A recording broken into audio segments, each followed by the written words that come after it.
best, she'll tell you that that means I'm willing to work 80 hours a week to avoid working 40 hours a week. I expect that that's probably an ailment strongly suffered in this crowd.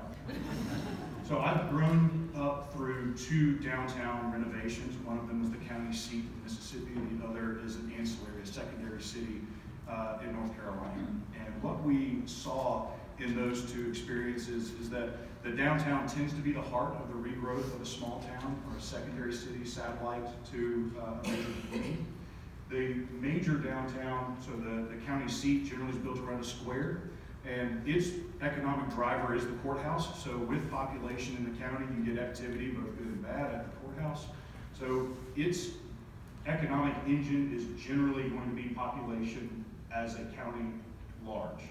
Your downtown lower level tenants are often associated with that courthouse. So you've got folks who are in the accounting or the insurance, the real estate services, or the legal fields. So stable, but in Texas especially, you're going to get about half the rent rate that you would in a loft environment.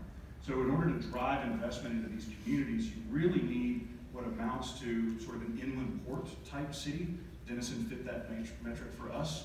So you've got a railroad driver that built vertical in your downtown communities. That was the same in my hometown. Its driver was the river that ran through town. So you get 2- and 3-story developments. That's important from a developer's perspective, because now I can repurpose those well-engineered upstairs into residential living spaces.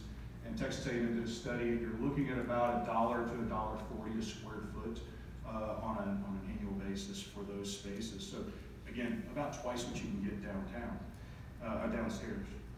In order for the renovation of a secondary city, so a long Main Street like Denison's got, you need a couple of ingredients. And the recipe really follows anchors in the downstairs commercial or retail space.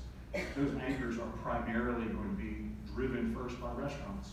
So Denison has historically over the last 100 years been a destination for shopping from Oklahoma, from Sherman, from the cities, but that's generally a weekend pastime. So what we need in a city like Denison, what I saw in Washington, North Carolina, is until somebody's a first mover in the restaurant space, you go through these ups and downs sporadically, and in order to hit that escape velocity and finally get an economic engine that replaces the primary driver, in this case a railroad, in Washington's case it was textile factories moving to Mexico, and the fallout of tobacco when Philip Morris got sued.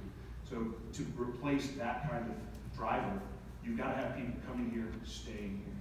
So in order for Denison to have a reputation as a place to come, you need about 3 restaurants. You need 3 restaurants that have a quality that allows their reputation to exceed the geographic boundaries of Denison and even Sherman. So we see Rustico as one of the first anchors in that space.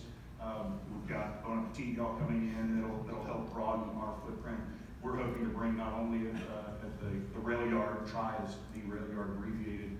Somebody in Denton used the RailYard before we got to the copyright. So the RailYard downstairs is going to have 6 savory and 1 beer garden type operation, and we're involved over across from the old Denison Hotel and another development for a white tablecloth type restaurant space there. So the idea is between those 2, we've now created that critical mass of restaurant space.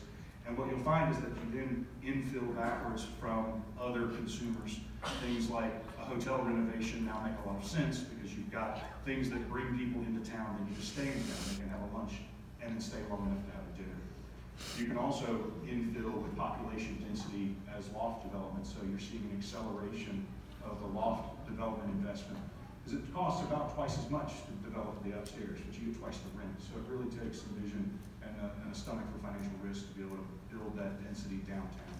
But as we do, we'll backfill the tenant spaces. You'll see the rents on the downstairs rise, and ultimately you'll get longevity of tenant space as well. So we're really hoping that this town follows the same footprint I've seen twice before, where you go through the renovation driven by a restaurant reputation being built, and then the tenants following that.